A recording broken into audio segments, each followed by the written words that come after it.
అయ్యప్ప దీక్షలో కన్యస్వామికి ఉన్నంత ప్రాధాన్యత ఏ స్వామికి ఉండదని చెప్పుకోవాలి. ఎందుకంటే కన్యస్వామిని అని ఎవరంటారు అంటే మొట్టమొదటిసారిగా అయ్యప్ప దీక్ష తీసుకొని మాల వేసుకున్న ఆ వ్యక్తిని కన్యస్వామి అని అంటారు.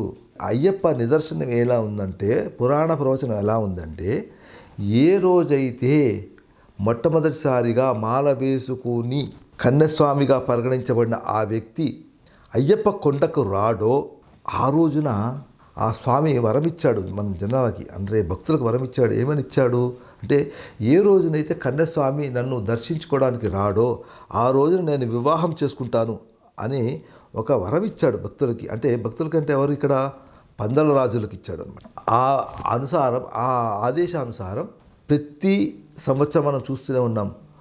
వేలాది మంది కాదు, లక్షలాది మంది కన్యస్వాములు, అంటే మొట్టమొదటిసారిగా వేసుకున్న కన్యస్వాములు అయ్యప్ప దర్శనానికి తరలి వెళ్తూనే ఉన్నారు. ఏటా పెరుగుతూనే ఉన్నారు తప్ప ఎక్కడ ఆగటం లేదు.